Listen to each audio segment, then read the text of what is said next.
먼저 말씀 한 구절 보시겠습니다.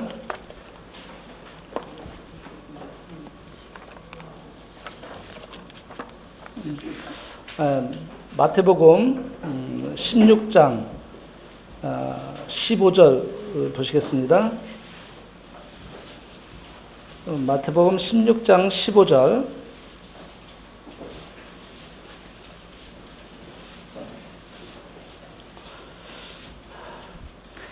이르시되 너희는 나를 누구라 하느냐? 시몬 베드로가 대답하여 이르되 주는 그리스도시요 살아계신 하나님의 아들이시니이다. 예수께서 대답하여 이르시되 바요나 시몬아 내가 복이 있도다. 이를 내게 알게 한 이는 혈육이 아니요 하늘에 계신 내 아버지시니라. 또 내가 내게 이르노니 너는 베드로라. 내가 이 반석 위에 내 교회를 세우리니 음부의 권세가 이기지 못하리라. 네, 오늘 이 말씀은 주제 말씀은 아닙니다. 우리는 이 몸된 교회에 부르심을 받았습니다.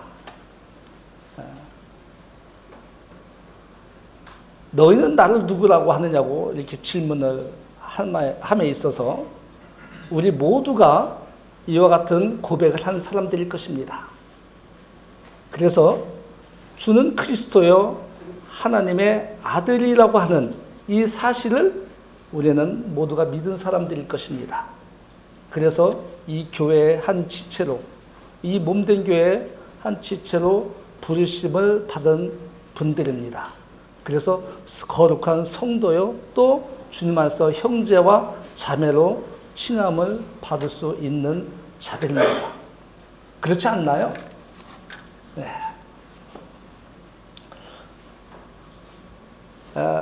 한 구절 더 보시겠습니다. 마태복음 18장 19절.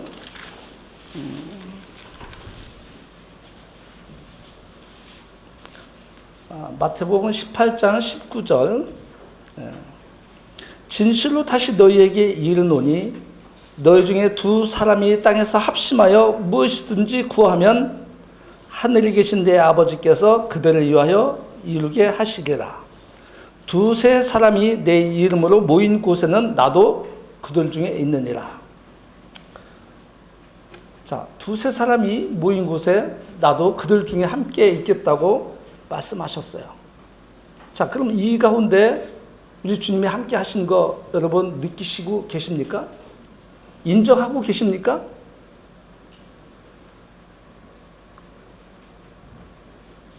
예, 우리는 주님과 함께 죽었다가 다시 살아난 부활의 경험을 한 사람들입니다. 비록 육체적으로 경험한 건 아니지만 우리의 영이 주님을 받아들였을 때 주님이 그 이루신 일들에 대해서 우리는 경험한 사람들입니다. 그래서 우리는 그 주님으로부터 어떤 이끌림 가운데 하나하나 경험을 한 사람들일 것입니다. 그래서 주님으로부터 이끌리신 어떤 그 연결되어 있는 끈이라고 하는 그것으로 연결되어 있는 지체들입니다. 그래서 우리는 주님께서 말씀하시죠. 두세 사람이 함께 하는 곳에 나도 너희들과 함께 하겠다고 약속하셨고 또 우리가 그것을 믿고 있는데 정말 그러하냐 이거죠. 우리 속에 주님이 함께 있다고 하는 것을 정말 우리가 느끼고 있고 인정하고 있느냐는 얘기죠. 우리는 여기에 다양한 사람들이 모여 있어요. 다양한 사람들이. 나이도 천차만별 다 각각이죠. 또 사회적 신분이 또 각각 다 달라요. 또 우리의 어떤 지적 수준, 어떤 분들은 학식이 좀 떨어진 분들이 있고 어떤 분들은 학식이 많은 분들도 있어요. 또 그뿐이겠습니까? 정말 이 교회 가운데는 우리 영적 수준이 각각 다양하게 있어요. 그러할지라도 우리는 하나로 연결되어 있는 그 끈에 의해서 주님으로 인해서 하나 되어 있다는 사실을 우리가 부인할 수가 없습니다. 만일 이러한 것들, 다양한 이런 우리의 모습들로 인해서 우리가 혹 다르다고 한다면은 그것은 주님으로 인한 것이 아니죠. 주님은 다양한 우리 모든 상태에 따라서 다 다른 것이 아니고 하나로 연결되어 있다는 거죠. 한 몸으로 연결되어 있어요. 한 몸이. 우리 지금 보면은 여러 사람들이 좀 몸에 상처가 있고 좀 다치는 일이 있는데 주찬이 지금 여기 없죠. 주찬이가 오늘 또 기부사하고 왔어요. 인대를 다쳤다고 하더라고요. 이 팔이 다친 이 부분으로 인해서 아마 온몸이 고통을 느꼈을 거예요. 그렇죠? 네. 손톱 하나만 다쳐도 멍이 들어도 온몸이 아픈 것처럼 우리는 이 교회 가운데 하나로 이렇게 결속되어 있는데 어느 한 지체가 아프게 되면 교회가 진통을 합니다. 교회가 고통을 느낄 수 있는 거죠. 그것이 한 몸이기 때문에 그렇습니다. 그런데 우리가 또 하나 좀 생각해 볼 것은 천국에 대한 그런 부분과 몸에 대한 부분을 조금 우리가 구분을 해야 됩니다. 이 부분은 하지 않겠습니다. 그 부분은 이 다음에 저는 이제 가라지 얘기하려고 했던 건데 가라지 부분과 이 부분하고는 이제 다른 부분이기 때문에 좀 보충 설명을 하고 싶었는데 하지 않겠습니다. 저는 요즘 아침 일찍 출근을 하면서 이 하상도로 천변을 타고 출근을 해요. 왜냐하면 그쪽이 차가 신호등이 막히지 않기 때문에 아주 쉽게 갈 수 있기 때문에 그래요. 근데 요즘은 이렇게 가다 보면은 아주 깨끗하게 이 잘려져 있는 부분들이 천변에 쭉 있어요. 얼마 전에 보리 수확을 해서 보리가 이렇게 심어져 있었던 건데 누렇게 익은 보리들을 싹 수확을 해갖고 깔끔하게 잘라져 있어요. 천변에. 또 봄부터 가을까지 보면은 이 천변에요. 어떤 때는 아주 이름 모를 그런 꽃으로 이렇게 쫙 심겨져 있는 부분도 있고요. 아마 조금만 더 있으면 우리 그 상원이 엄마가 좋아하는 코스모스도 아마 쭉 펴져 있을 거예요. 이 천변이 아마도 제가 볼 때는 이 옛날에 그 정부에서 4대강 사업할 때 이게 아마 했다고 하는 그런 얘기를 제가 언뜻 들었는데 만일 그 사업 중에 이것이 들어가 있었다면은 성공 케이스 중에 하나였을 거예요. 아마 그 많은 사업들 중에. 대전 천변, 갑천 천변, 유등 천변 보면은 깔끔하게 잘 됐는데 곳곳마다 정말 아름답게 잘 가꾸어 놓은 것을 보게 돼요. 자, 어느 날요,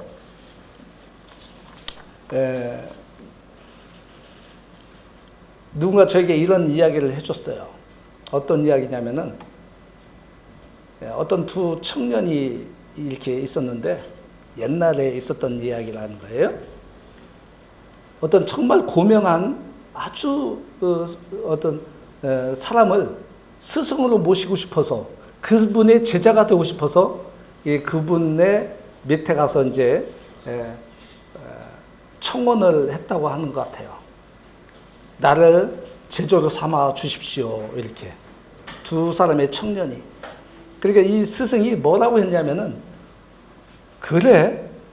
그러면서 이렇게 데리고 갔대요. 자, 이 말씀을 드리기 전에 우리 교회에 농사를 짓는, 농촌에서 농사를 짓는 분들이 몇 분 계신데 이 들에 풀이 심지도 않은 풀, 일몰로 잡초들이 계속 자라고 있잖아요. 요즘 같으면 제초제 뿌려서 싹 이렇게 잡초를 제거해서 있다고 하는데 옛날에는 그런 것이 없을 때였던 것 같아요. 그러니까 이 스승이 두 청년들을 데리고 와서 어느 한 부분씩 이렇게 나눠주면서 여기 있는 잡초를 다 제거하라고, 잡초를 뽑으라고 이렇게 하면서 이 잡초를 다 없애는 사람을 내가 제자 삼겠다고 이렇게 얘기를 했대요. 저는 어려서부터요, 그 시골에서 자랐기 때문에 시골도 보통 시골이 아니에요. 저 할아버지 때부터 담배 농사를 졌어요. 아마 이렇게 따져보니까 한 2,000평 정도 담배 농사를 지은 것 같아요. 2,000평 담배 농사를 지면은 1년 내내 고생을 해요. 왜 1년 내내 고생을 하냐면은, 봄에는 하우스에서 모종을 심어요. 그 집 옆에 텃밭에다가 하우스를 해서 모종을 심어요. 그러면 그거 갖다가 이제 또 심기 전에 그 밭을 갈고 또 그거 심고 비닐로 씌우고 뭐 이러 하면서 또 자라면 그 비닐을 또 어느 시기가 되면 비닐을 삐껴야 되고, 또 어느 정도 또 되면은 담배를 딸 뿐만 아니라 그 사이사이에다가 그 흙을 또 모아서 콩을 또 심어요. 그 사이사이에다가. 가을에는 그 담배, 제 키보다 큰 그 담배를 또 뽑아야 되죠. 또 그거 겨울 내내 이렇게 좀 상품같이 만들어서 갖다 매상을 해야죠. 겨울에는 그 담배밭에 두엄을 갖다 또 이렇게 뿌려야 되고, 1년 내내 쉴 틈이 없는 것이 담배 농사였던 것 같아요. 제 기억으로는. 그래서 저는 한마디로 어린 마음에 정말 징글징글 맞다고 하는 이 어린 소견에 제가 그렇게 어린 시절을 보냈어요. 그러면은 저는 방학이라는 것을 즐거워하지 않았어요. 왜요? 겨울방학 때는 그 두엄을 실어 날려야 되니까 계속 그 밭으로 그 리어가에 잔뜩 싣고, 또 여름에는 그 풀 뽑아야 되죠. 또 담배 그 여러 가지 그 따다가 이렇게 그 진액 먹고 하는 이런 일들을 해야 됐기 때문에 참 어려운 그런 환경 가운데서 제가 자랐어요. 그래서 풀을 이 들녘에 풀이 있는 것을 뽑으라고 하면 정말 짜증부터 나요. 스트레스부터 쌓여져요. 이제 그렇기 때문에 제가 텃밭 가꾸는 것도 마음만 있지 용기가 안 나요. 텃밭 가꾸는 것도. 근데 이 청년들이 제가 생각하는 그런 마음으로 했는지는 몰라도 이 풀을 뽑기 시작합니다. 6개월 뒤에 한 사람이 제자가 됩니다. 어떤 사람이 제자가 되었을까요? 부지런히 뽑습니다. 한 사람이 하루에 몇 평 정도 풀을 뽑을 수 있을까요? 그러면 풀을 뽑으면 그 자리에 또 다른 풀이 며칠 정도만 있으면 또 다시 풀이 자라 올라오죠? 아마도 한 달만 지나면 또 뽑아야 될 정도로 풀이 자라 올라올 겁니다. 지혜로운 청년 하나가 생각을 해봤습니다. 풀을 뽑다가 돌아보니 또 풀이 또 올라오니까 어떻게 할까 고민하다가 주님의 지혜를 이렇게 얻게 됐는데, 씨앗을 사온 거예요. 씨앗을. 그 씨앗이 뭐라고는 뭐 표현하고 있지 않습니다만, 씨앗을 사와갖고 풀을 뽑고 나서 그 다음날 거기다 씨를 뿌린 거예요. 한 청년은 계속 풀만 뽑고 또 뽑고 반복해서 또 뽑고 6개월 뒤에는 어떻게 됐을까요? 이 씨앗을 뿌리면 보통 몇 달 정도 되면 이게 자라죠? 한 2달 정도면 자라죠? 충분히. 6개월 뒤에 가보니까 한 청년의 그 공터에는 무수히 많은 잡초들이 계속 나 있는 거예요. 부분적으로 며칠 전에 뽑은 그 부분은 깨끗하게 정리가 되어 있었지만, 그런데 또 한 청년의 그러한 그 공터에는 이 곡식이 새순이 올라와서 풍성하게 초지가 되어 있는 거예요. 누가 제자가 됐겠습니까? 당연히 곡식을 심은 이 청년이 제자가 되었다고 합니다. 제가 왜 처음에 천변 이야기를 했겠습니까? 천변에요. 오래전에 제가 대전에 살면서 오래전에는 천변은 정말 지저분했어요. 이 천변은 냄새 악취가 나고 정말 지저분했어요. 근데 언제부턴가 이 천변, 대전 지역에 있는 천변들이 깨끗해지기 시작했어요. 그때 그 시장이 누군지는 모르겠습니다. 근데 언제부턴지 대전 천변에 이름 모를 꽃이 쭉 심겨져 있기도 하고 또 언제부턴가 이 보리가 쭉 심겨져 있었어요. 뭐냐면 이 잡초가 자라지 못하게 하는 방법은 원하는 씨를 뿌리면 돼요. 원하는 씨를 뿌리면 이 잡초는 그 곡식, 그 무엇인가 모를 씨를 뿌린 그 씨가 자라문 해서 잡초가 자랄 수 있는 틈이 생기지 않습니다. 어쩌다 하나씩 올라올 수는 있겠죠. 그러나 그것은 문제가 되지 않는 거예요. 이 보리밭이 얼마나 좋았는지 저는 이 봄에, 이른 봄에 이렇게 쭉 가면 저게 뭐지? 쭉쭉쭉쭉 푸른 게 올라왔을 때는 저게 뭐지? 했는데 어느 날 보니까 보리 이삭이 올라오고 어느 날 보니까 누렇게 익어서 이미 수확이 다 됐어요. 그 수확된 보리는 어떻게 했는지 잘 모르겠어요.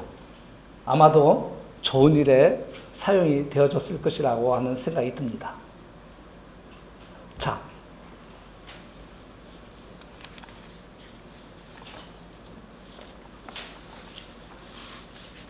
갈라디아서 6장 7절 한번 보실래요?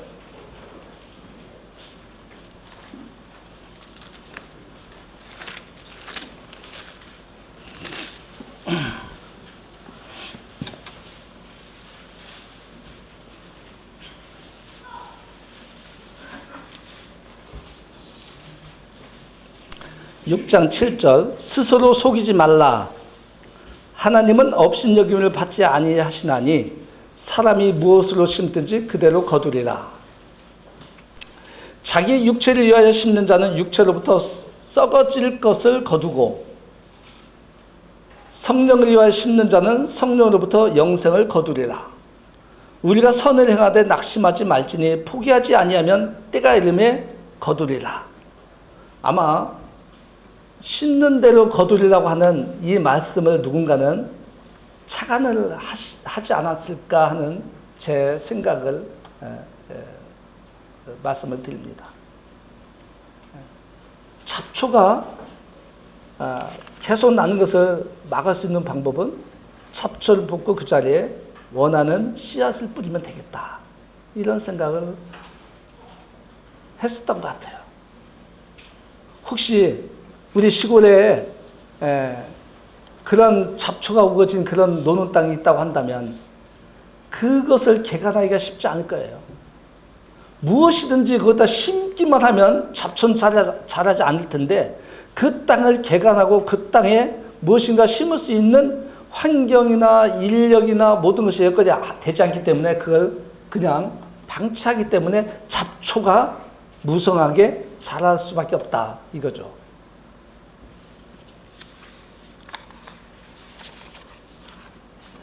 마태복음 말씀을 한번 보시겠습니다.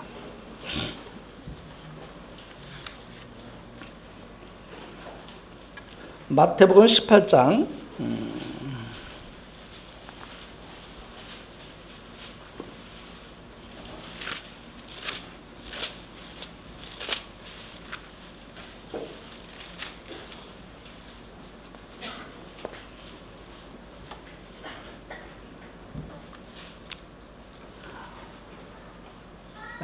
18장 20절 두세 사람이 내 이름으로 모인 곳에는 나도 그들 중에 있느니라. 이 교회는요, 우리가 성경에서 배우기로는 오순절 때로부터 시작이 됐다고 우리는 배워왔어요. 교회는 주님께서 그 피로 값주고 사신 그러한 이후에 교회가 세워지고 또 교회가 우리들 앞에까지 이렇게 이어져 왔습니다. 우리 이 교회는요, 정말 소중한 거예요. 주님의 몸이라고 말씀하셨고 우리는 그 지체라고 할 정도로 이 교회는 정말 아주 소중한 거예요. 그래서 이 교회는요,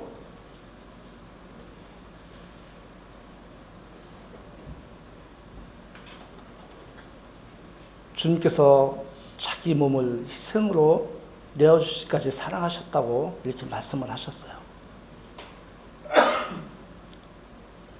우리가 이 주님을 섬길 때, 우리가 두세 사람이 함께 모일 때, 아까도 말씀드렸습니다만 정말 우리와 나와 함께 하는지를 늘 의식하면서 또 정말 주님이 함께 하신다고 하는 그런 마음 가운데 정말 주님께 감사하는 마음으로 찬양하고 교제하고 말씀을 나누어야 된다고 보는 거예요.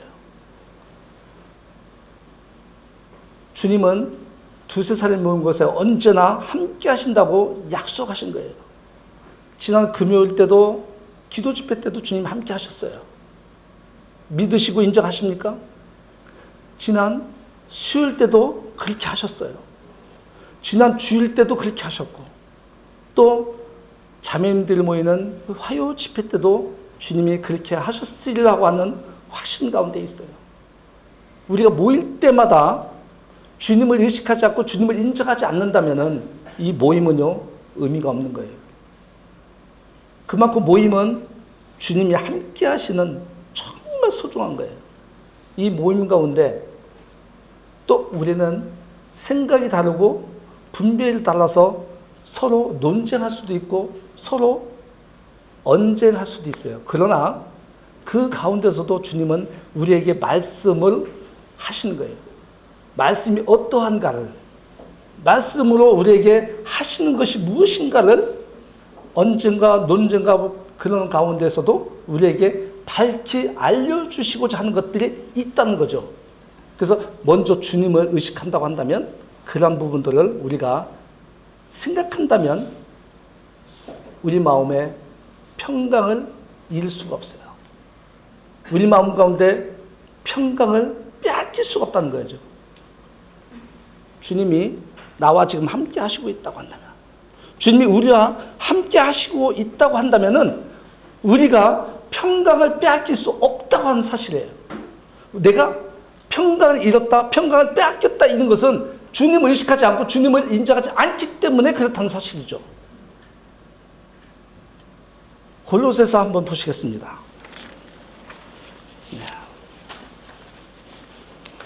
골로새서 3장 15절이야.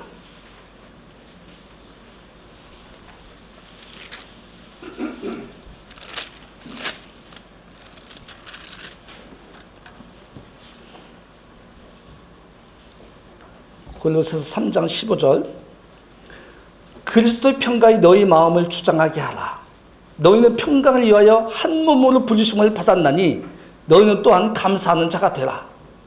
그리스도의 말씀이 너희 속에 풍성히 거하여 모든 지혜로 피차 가르치며 피차 권면하고 시와 찬송과 신령한 노래를 부르며 감사하는 마음으로 하나님을 찬양하고 또 무엇을 하든지 말에나 일에나 다 주 예수 이름으로 하고 그를 힘입어 하나님 아버지께 감사하라. 여러분 지금 우리가 읽은 말씀을 곰곰이 한번 생각해 보시길 바랍니다. 정말 내가 그러한가? 정말 우리 교회가 그러한가? 한번 곰곰이 생각해 보시면 좋겠습니다. 우리가 육신 가운데 있고 땅 위에 있는 것을 취하게 되게 되면은, 그것을 추구하게 되면은 이러한 것들이 우리 속에 이루어질 수가 없어요. 이 골로새서는요, 지금 이 1장부터 우리가 보시게 되면은 새 사람이 되었다고 하는 그리스도인, 이것을 통해서 이루시는 하나님에 대해서 말씀해 주고 있어요. 그래서 새 사람, 그래서 하나님께서 이 아들을 세상에 보내주시고 그 독생자 예수 그리스도께서 세상에 이루시고 하늘 위에 하나님 우편에 앉아 계신 것을 말씀하시면서 그 위의 것을 취하라고 추구하라고 그것을 말씀하시고 있는 장이에요. 이 골로새서는 땅의 것을 추구하지 말고 하늘에 있는 것, 하나님 나라를 추구하라고 하는 말씀이세요. 그러면서 우리에게 평강할 것을 말씀하고 계셔요. 자, 우리가 어떤 말을 해요. 우리 성도들 간에도 그렇고 어떤 말을 해요. 이 말이 어디로부터 왔는지를 우리가 살펴봐야 돼요. 내가 내뱉은 말, 내가 한 말이 어디로부터 온 말인지 우리 한번 생각해 보셔야 돼요. 그리고 내가 어떤 일들을 해요. 주님 안에서 일을 할 뿐만 아니라 생업을 통해서도 일을 해요. 우리가 직장에서, 가정에서, 그리고 교회에서 말을 하고 또 일을 하는 이 과정 가운데 주님이 내 입술을 주장하시고 또 내 마음을 주장하셔야 된다는 거죠. 우리는 때로는요, 말을 쉽게 툭툭 던지는 경우가 있어요. 또 어떤 말을 했을 때 긍정적인 말보다는 부정적으로 안 돼, 싫어 이런 말이 앞서 나올 수가 있어요. 그렇게 했을 때 생각해 보라는 거예요. 생각해 보라는 거예요. 주 예수 이름으로 그렇게 했느냐? 그렇게 하고 주님 앞에 하나님께 감사할 수 있느냐? 이것을 생각해 보라는 거예요.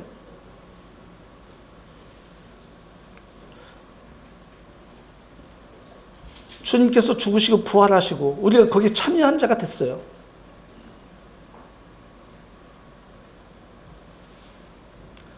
주님의 몸된 교회는 이와 같이 정말 우리가 가볍게 생각할 게 아니에요. 우리가 시시때때로 이런 것을 잊고 살 수가 있어요. 잊고 행동할 수가 있어요. 그러나 돌이키셔야 된다는 이런 말씀이죠. 네. 우리 속에 하나님 말씀이 풍성하게 거하게 되면은 이런 것도 이루어지죠. 우리 마음 속에 하나님 말씀이 심겨져야 되는 거죠. 그래서 매일매일 기회가 되면 틈만 나면은 하나님 말씀을 내 마음속에 담아둘 필요가 있어요. 우리 속에 잡초 같은 생각들이 왜 없겠습니까?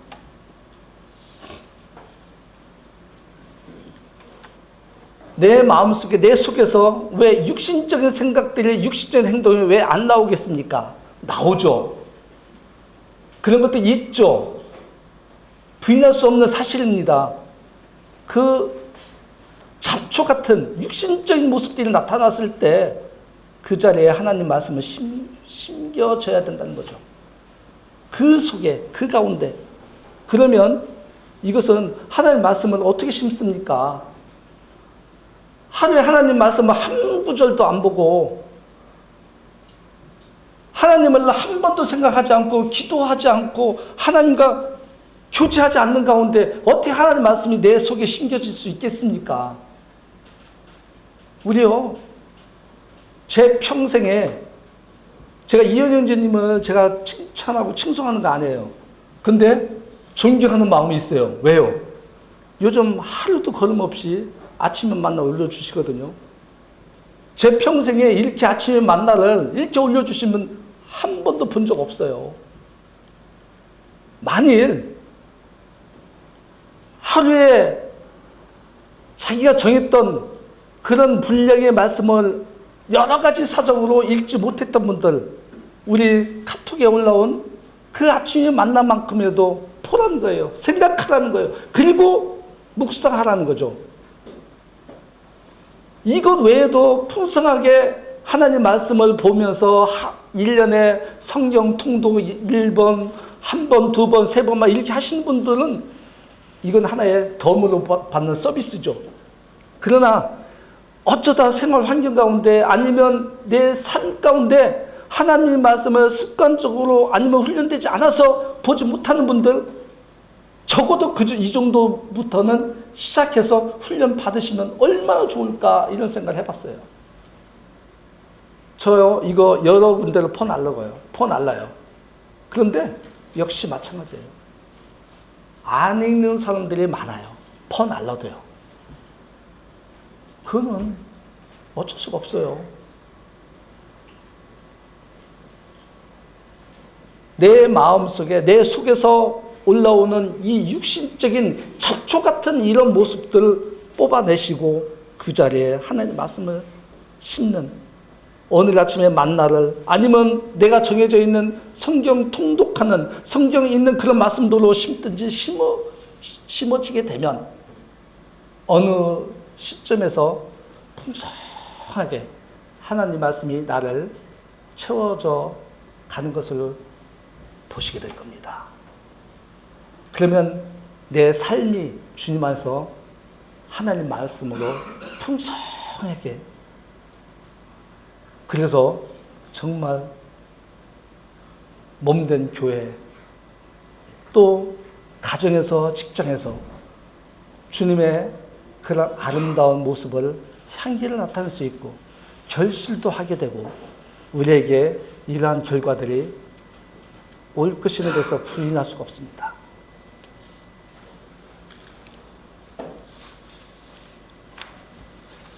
저 지난 봄에요, 벚꽃이 한참 이렇게 폈을 때 대청댐을 한번 간 적이 있어요. 제 아내와 어머니 모시고 이렇게 대청댐을 갔는데 이 두 사람은 이 계단을 못 오르고 이렇게 이제 천천히 올라가고 저는 계단으로 이렇게 올라갔어요. 제가 먼저 그 광장에 올라갔는데 저는 약간 제가 웃음 짓는 모습을 봤어요.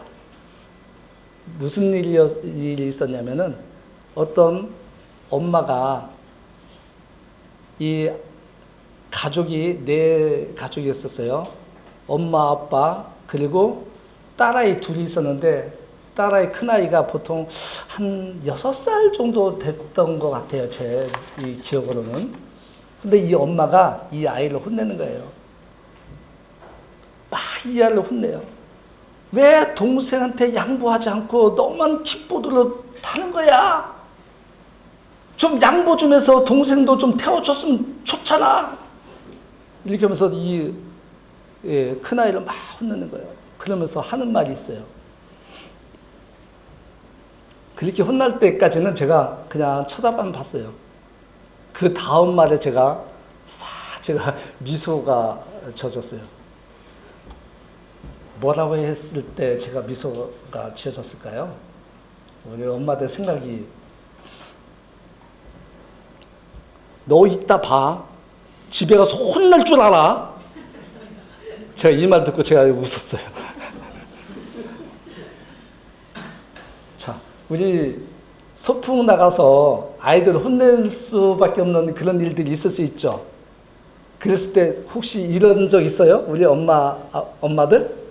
너 집에 가서 혼낼 줄 알아? 이렇게 혼낸 적 있어요? 없어요? 없어요? 없으면은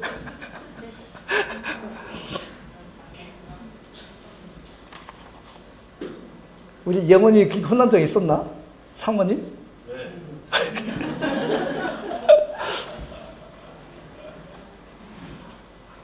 제가 혹시 나는 몇 번이나 그랬을까 하고 제가 웃었어요. 이 아이가 엄마가 그렇게 혼냈을 때 그 마음에 담아두고 있었을까요? 아니면 그냥 의뢰하는 말로 생각했을까요? 아마 두 가지였을 것 같아요. 만일 엄마가 그날 처음으로 그 말을 했다고 한다면 이 아이는 집에 가서 혼날 준비를 했을 거예요. 근데 반복적으로 그 말을 엄마가 했다고 한다면 그래요. 아마 속으로 그래요. 별로 마음에 담아두지 않았을 거예요. 자, 처음에 이 엄마가 그 아이에게 그렇게 얘기를 했다고 한다면 이 아이는 이 나들이 간 이 기분이 긴장 속에 들어가 있었을 거예요. 집에 들어가기 싫어했을 거예요.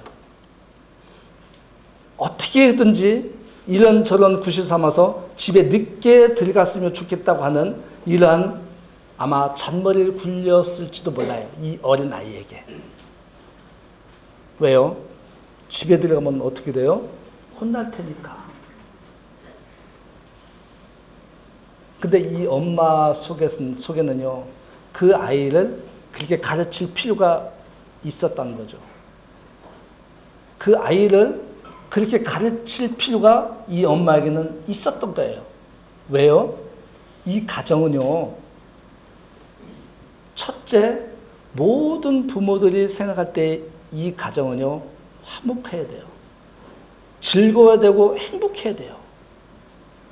잘못된 부분들이 있을 때는 그것을 제어하는 이유가 그것 때문에 가정의 화목과 행복과 즐거움이 깨지기 때문에 아마 이 엄마는 그렇게 했을 거라고 하는 생각이 들어요.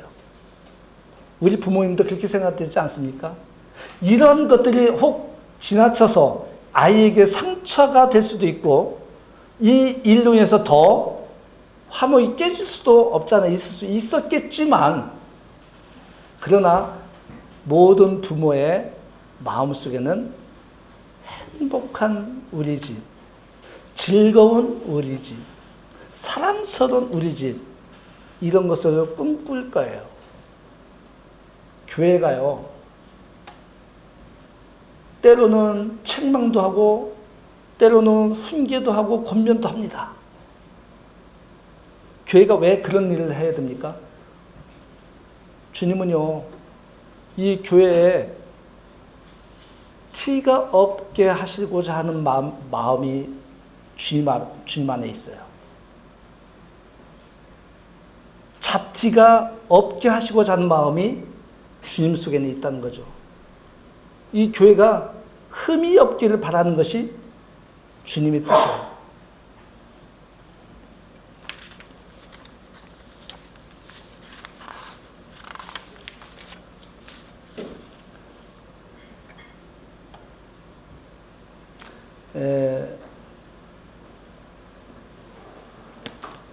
고린도전서 1장 한번 보시겠습니까?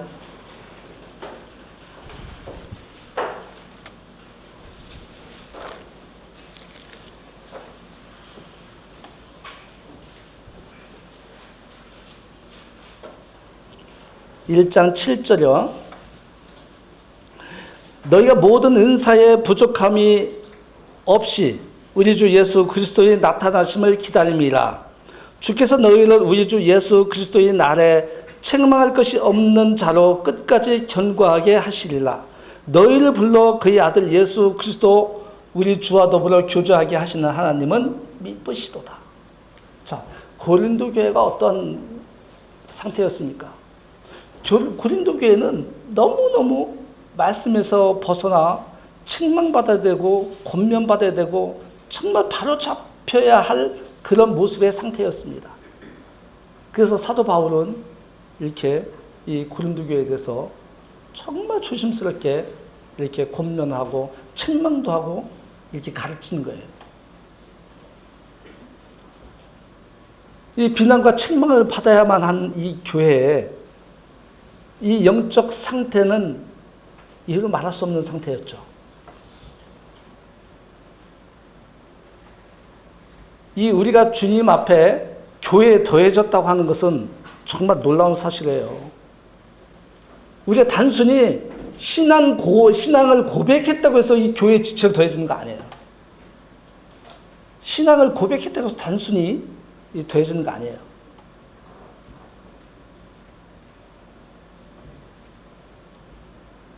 우리는 주님 이름으로 이 교회에 더해지는데 주님 앞에 모이게 되는데요.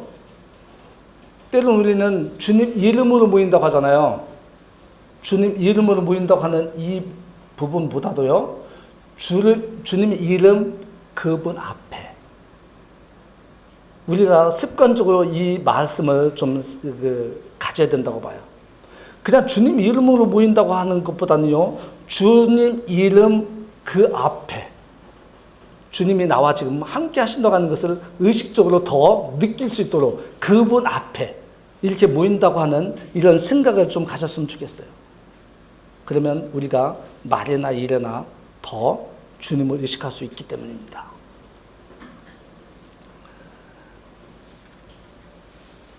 그래서 이 고린도 교회의 그런 영적 상태가 그러함에도 바울은요, 고린도 교회 성도들을 불러서 그의 아들 예수 그리스도 우리 주와 더불어 교제하게 하시는 하나님을 미쁘시다고 이렇게 말씀하고 있어요. 우리 영적 상태가 어떠하든지 간에, 우리가 각 개개인의 상태가 어떠하든지 간에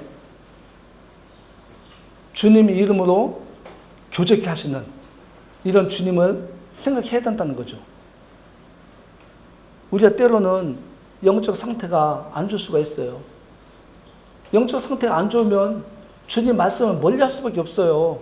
상태가 안 좋은데 성도들과 교제가 멀어질 수밖에 없어요. 그러할지라도 사도 바울은 그러는 거예요. 주와 더불어 교제하게 하시는 하나님은 미쁘시다. 이 고린도 교회를 어떻게 해서든지 정상적인 주님과의 교제 가운데 두게 하고자 하는 이런 간절한 마음이 있었던 거예요. 우리가 이런 마음으로 교회를 섬기면 좋겠다는 마음이 들어요.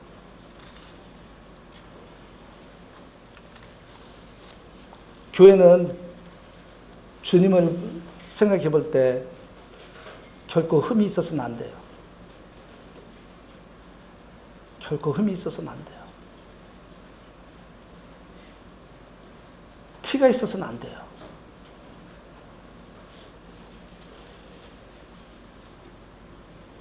우리 마음 가운데, 우리 교회 가운데 육신적인 모습들이 나타나고 드러나고 이렇게 되면 그것이 티가 되고 흠이 될 수 있는 거예요. 그러할지라도 사도 바울은 고린도 교회가 주님과 교제케 하시는 하나님을 미쁘시다고 이렇게 고백하고 있어요. 우리 모임을 여러 가지 사정을 해서 나오지 못하는 분들, 회복되지 못하는 분들이 있을 수 있어요. 이런 분들이 우리 소원은 주님이 바라시는 것은 무엇일까?